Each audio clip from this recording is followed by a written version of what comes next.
Friends and fellow Toastmasters, my last speech was about minimalism. And in that speech, I attempted to introduce you to what minimalism is and share some glimpses from my childhood, which I felt were minimalistic. Today, I'm going to make it a little more concrete and try to share some tips that can lead you to minimalism. A lot of my content is heavily borrowed from the writings of Joshua Milburn. He's a very popular minimalist. He has a documentary, a book, and a lot of blogs. I think you should go and check out his documentary on Netflix. It's really cool. So I have some points that I noted on of Satya's speech, which is a good connecting glue to my speech. He made 3 interesting points. Each one of us has a priority list, and we try to pick the top items of the priority list. The second point he said is the top is not static, it keeps growing, and your top items come lower in the list. And the third important point when he concluded, he said was, most of the times we don't have fun, we get stressed out. So all these 3 issues, or probably all these 3 points that he brought about, happen to each one of us. Why does our priority list keep growing? Why do we be stressed out? And minimalism is not the solution, but it can definitely ease out some of the anxiety that you have with maintaining a priority list. So with that said, let me recap what is minimalism. Minimalism is about simplicity, clarity, and intentionality. A minimalist is a person who clearly has a well-defined priority list that never changes. So he has this fixed goals that he wants to achieve, and he tries to minimize the distractions around him and reduce the tasks that are not necessary. In doing so, he declutters. So that is minimalism. Now with this heavy and very theoretical definition, let's try to see some tips on how you can be a minimalist. And mind you, minimalism is not about material things. It's a way of life. It's beyond getting rid of things. You have to have a mindset change to be a minimalist. And let's see what type of changes.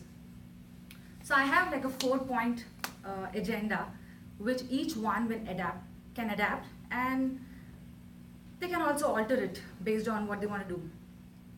So the first point is figure out your finances, right? Which is scrutinize each and every finance expenses that you have, whether it's a grocery shopping or it's a high MacBook laptop. Just scrutinize each and every expense and classify it into 3 categories: needs, wants, and likes. So needs are needs. You need it for your survival. They could be food, clothing, and shelter. Wants are things and activities you want to do and you really enjoy doing them, like going for a movie, eating out, hanging out with friends. Likes are activities and things that you neither need nor you want, but you like doing it, like buying an extra pair of shoes.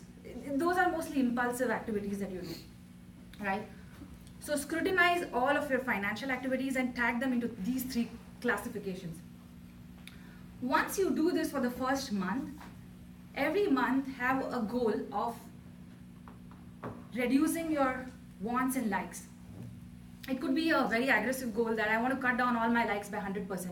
I'm not going to do any impulsive shopping. No more going to Amazon, or no more going to any other XYZ site and buying something that's on sale. It could be as drastic as that, or it could be like, every month I'm going to cut down my wants and likes by 50%. Right? Eventually you'll reach a point where you'll see that your wants and likes, if not completely empty, they're reaching to a level where they're negligible. Then you move on to needs. Well, can you ever cut down your needs? No, you need food, you need your basic necessities. However, there are some areas of your needs which, if you just take a slice out of it, it will give you a major saving, right? Like for example, moving to a smaller apartment, selling off your car, like those are drastic cut downs, right? If you want to do it, it's not mandatory. So you worked on your wants, likes, and now you've reached this level of needs. So that's a big accomplishment. You work on your needs. So I'm going to pause here and move to the next tip, which is rethink your relationships. We all have an inner circle of friends and family that we bank on in terms of when we are in a bad time or good time. So do focus on your inner circle, maintain that relationship. But what about that outer circle of communities that you're a part of social networks, whether online or offline? Rethink each and every relationship. Do you really need to go to a birthday party just because you want to fit in? Or do you want to attend a ceremony because it's a social activity? Not necessarily. So rethink each and every activity that you do in your outer circle. And also stop obligated gift giving. You don't really need to give someone a thing, right? Probably give him an experience, like give him a wine bottle which will get over. Like, don't give him a thing which gets accumulated for a long time. So rethink your relationships, rethink gift giving. That's tip 2. Now let's move on to tip 3. Tip 3 is overcome the sentimental fear. So over time, over many years, we have the sea of things that we put in boxes and carry from countries to cities just because they're sentimental to us. Like, it's either passed down by a grandmom, by a mom, or it's your childhood memory. And we have these boxes that are labeled like, do not touch. This belongs to me, right? So do you really need those things, right? Memories are in your head, not in things.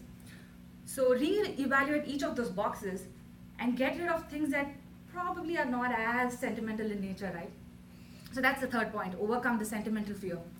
And the last tip that I have is make your own minimalism. Each one of us is different.